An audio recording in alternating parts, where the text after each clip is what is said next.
نحمده ونستعينه ونستغفره ونؤمن به ونتوكل عليه ونعوذ بالله من شرور أنفسنا وسيئات أعمالنا من يهده الله فلا مضل له ومن يضلل فلا هادي له أشهد أن لا إله إلا الله وحده لا شريك له وأشهد أن محمدا عبده ورسوله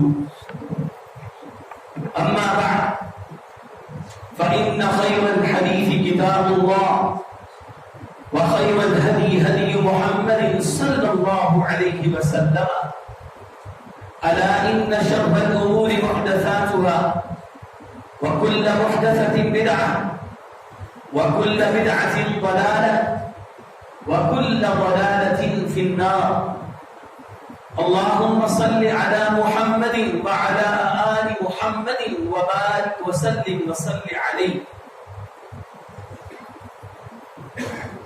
ولقد نصركم الله ببدر وأنتم أذلة فاتقوا الله لعلكم تشكرون صدق الله العظيم حضرات ذی وقار معزز سامعین حضرات، یہی آج 17 رمضان المبارک کا دن تھا۔ عرب کے تپتے ہوئے صحرا تھے، گرمی کی شدت اور حدت تھی، پہاڑ بھی اپنا لاوا ابل رہے تھے۔ ایسے حالات میں اللہ رب العالمین کی طرف سے حق و باطل کا مارکا رونما ہوا، جسے قرآن نے یوم الفرقان کا نام دیا۔ 313 کی تعداد میں ایک چھوٹا سا لشکر 1000 کے مقابلے میں باہر نکل آیا اور جذبات میں تلاطم تھا، ایمان کی حرارت اور قوت تھی۔ یہی نہیں بلکہ کفر کا سر توڑ مقابلہ کرنے کے لیے اللہ رب العالمین کی توفیق شامل حال تھی، نصرت و تائید شامل حال تھی۔ وقت کے فرعونوں کے تختے الٹ دیے، نمرودوں کو ریزہ ریزہ کر دیا۔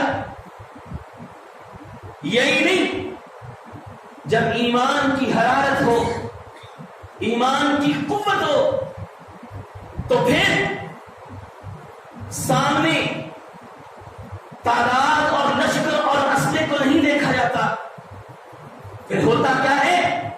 اصول بن جاتے ہیں۔ کم من فئۃ قلیلۃ غلبت فئۃ کثیرۃ باذن اللہ۔ اللہ تھوڑے لشکر کو لاکھوں کے لشکروں پر غالب کر دیتے ہیں، صرف اور صرف اپنی عزت اور اپنی حکم کے ساتھ۔ آج کا جو دن ہے، اسی دن غزوہ بدر کا مارکا رونما ہوا۔ ہمیں سب سے پہلے یہ سمجھنا چاہیے کہ غزوہ بدر آخر کیوں لڑا گیا، اس کا سبب کیا ہے۔ آج کا خطبہ اس میں جوش کی بجائے کچھ علم کی بات ہم لے کر جائیں، اسی میں ہمارے لیے خیر اور بہتری ہے۔ غزوہ بدر کیوں لڑا گیا، اس کا سبب کیا؟ مسلمان جب مکہ میں رہتے تھے، اہل مکہ کے ظلم و ستم کی انتہا تھی۔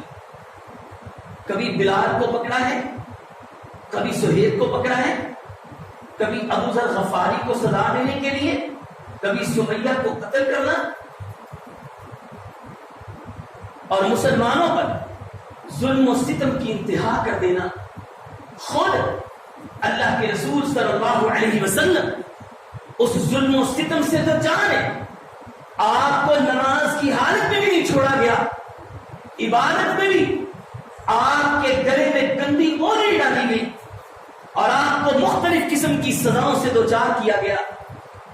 یہ کیفیت ایسی تھی کہ اللہ رب العالمین نے مسلمانوں کو کہا کہ اب تمہارے لیے اس مکہ کی زمین میں رہنا مشکل ہے. ان کافروں نے حالات تنگ کر دی, لہذا اب آپ یہاں سے ہجرت کر کے نکل جائیں. پہلے حبشہ کی پہلی ہجرت ہوئی, پھر حبشہ کی طرف نجاشی بادشاہ کے علاقے کی طرف دوسری ہجرت ہوئی. پھر اس کے بعد جب ظلم و ستم کی انتہا ہو گئی تو اللہ نے حکم دیا کہ اب آپ اس سرزمین کو چھوڑ کر مدینہ کی یثرب کی سرزمین کی طرف چلے جائیں. وہاں پر لوگ اچھے مزاج اور طبیعت والے ہیں, وہ آپ کا بھی اور آپ کے اسلام کا بھی خیال کریں گے.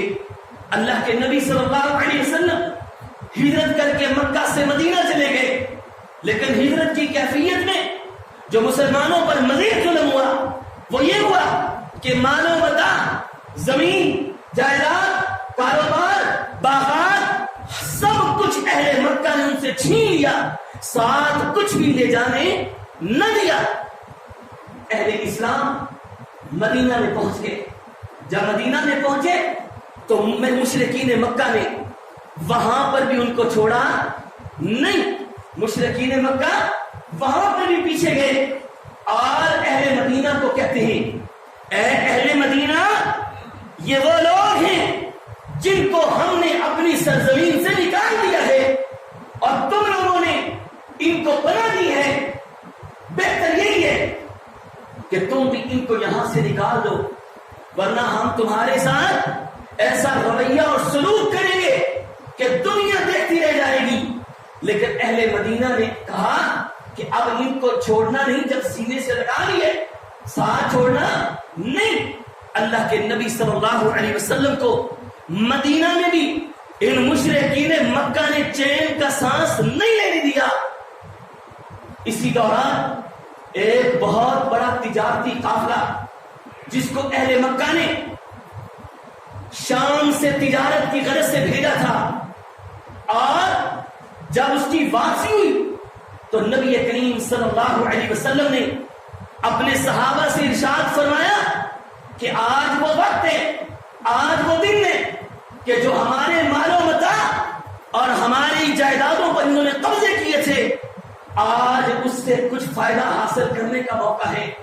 اور وہ جو قافلہ تھا وہ قافلہ 1000 اونٹ پر مشتمل تھا, جس میں 50,000 دینار تقریباً 262 کلو سونے کے برابر مالیت کا ساز و سامان اس قافلے پر موجود تھا.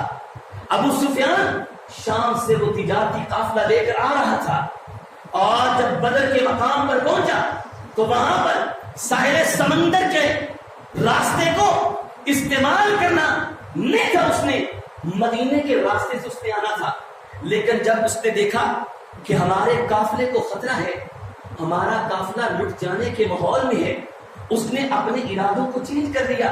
بجائے مدینہ کے راستے سے وہ مکے پہنچتا, اس نے اپنا راستہ ساحل سمندر بنا لیا, اور ساحل سمندر کے ساتھ ساتھ وہ مکہ میں پہنچ گیا. ساتھ ہی اس نے یہ خبر پہنچا دی اہل مکہ کو کہ جاؤ بتاؤ اہل مکہ, تمہارا قافلہ جو ہے وہ لوٹنے کے ماحول میں ہے اور اس کو خطرہ ہے. بندہ جلدی جلدی اپنے گھوڑے پر سوار ہو کر مکہ میں جا کر خبر دیتا ہے کہ اہل مکہ, تمہارے تجارتی قافلے کو نقصان پہنچنے والا ہے. مکہ میں کوہرام مچ گیا, اور اہل مکہ نے اپنے آپ کے لیے یہ بہت بڑا چیلنج سمجھا کہ یہ مسلمانوں نے ہمیں للکارا ہے.